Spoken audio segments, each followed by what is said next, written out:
Ok, alors dans cette vidéo, on va parler plus en détail du where. Ce que je vais faire, je vais ouvrir un SQL dans un nouvel onglet. Comme ça, en même temps, j'aurai les informations et je pourrai jongler entre les informations et notre SQL directement. Donc là, j'ouvre le SQL. Pour l'instant, les where, on les a vus juste sur les commandes update et delete. Mais ça peut être aussi sur le select. Ok, ça va me permettre de sélectionner les lignes qui remplissent une certaine condition. Customers, vous avez vu, on peut le mettre ou avec les guillemets ou sans le guillemet ou sans les guillemets. Donc moi, je vais les mettre sans les guillemets. Customers, on va laisser le where. Alors qu'est-ce qu'on va donner comme condition? On va dire que je veux cette ligne-là. Donc je vais dire là où les noms de famille sont Smith. Ok? Donc comment on va écrire ça? On l'a déjà vu, on écrit where last name égale, vu que c'est une string, on met des guillemets, égale Smith. Ok? J'appuie sur Go et j'ai ici deux lignes. Il y a deux personnes qui s'appellent Smith. Pas seulement la première ligne, il y a aussi celui avec l'ID 22 qui s'appelle Peter Smith. Ok, donc ça m'a sélectionné ces deux lignes. Je reprends mon SQL. J'ai envie de vous montrer aussi que, c'est quoi, je vais laisser le customers avec les guillemets, mais sachez qu'on n'est pas obligé de le mettre. Tout simplement que c'est plus rapide. Donc pourquoi pas l'utiliser, après tout. Where ID. ID, c'est pas une variable de type texte, c'est une variable de type numérique. Ok, c'était un int. Donc quand c'est un int, il n'y a pas besoin de mettre des guillemets, on va mettre directement le chiffre. Donc par exemple, je veux celui avec l'ID 18. Je vais écrire ça comme ça. Et vous voyez, ça m'a retourné la ligne avec l'ID 18. Christian House. Ok, on retourne sur le SQL. Maintenant, je vais vous montrer que dans les valeurs numériques, on peut jouer un petit peu. Puisqu'il s'agit de champs numériques. Donc par exemple, on peut dire where ID est inférieur à 10. Et donc ça va nous donner, ou inférieur ou égal, ça va nous donner les 10 premiers enregistrements.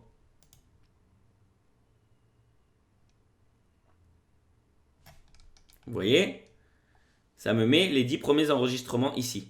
Okay, ça m'a sélectionné ces 10 premiers enregistrements. Donc bien sûr, on peut mettre tous les supérieurs ou égal, inférieur ou égal, égal, tout ce que vous voulez.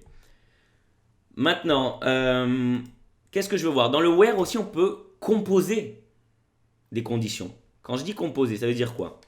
On va dire que je veux par exemple tous ceux dont le ID est inférieur ou égal à 10. Et aussi, là je mets un end pour dire, et. End last name. Alors, on avait vu que par exemple Smith, on en avait deux. On en avait un à l'ID 2 et un à l'ID 1 et un à l'ID 22. Donc là je vais écrire Smith. Okay, je peux mettre les guillemets simples ou les doubles guillemets. J'appuie sur Go. Et qu'est-ce qui se passe?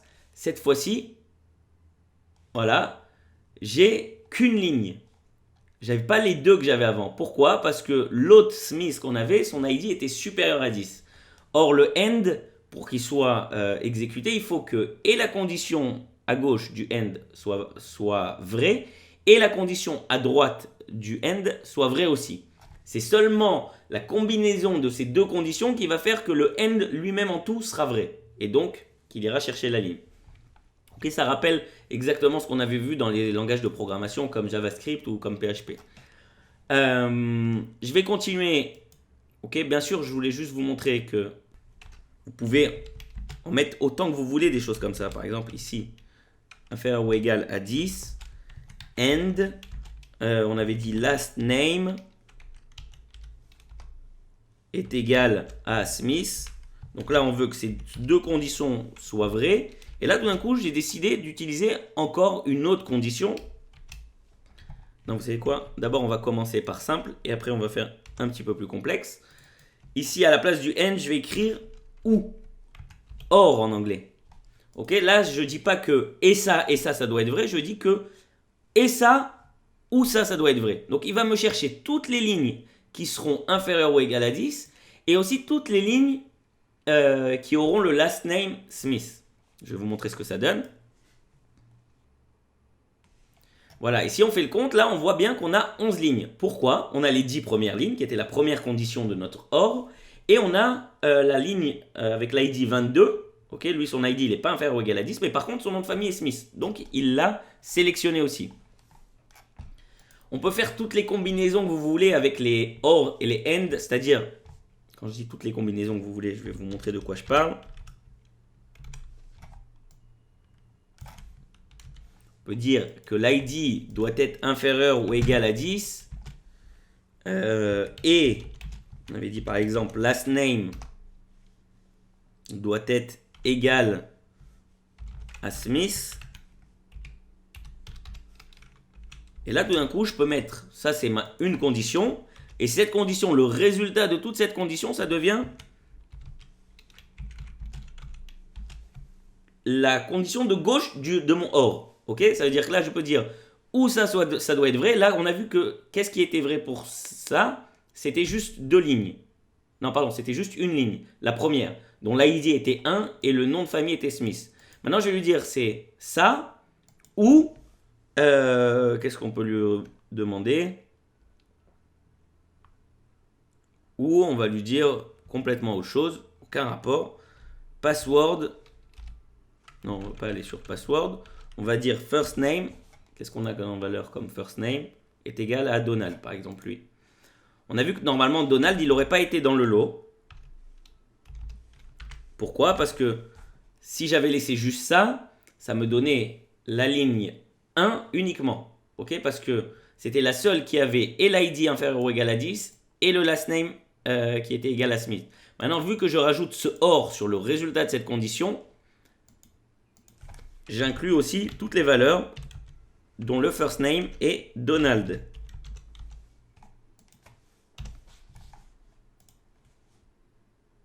Donc, qui c'est qui répond à l'ensemble de ces conditions? C'est la première ligne et la cinquième ligne dont le first name est Donald. Ok, donc ça, vous pouvez en mettre autant que vous voulez, des combinaisons de OR et de AND. L'important, c'est de trouver ce que vous recherchez.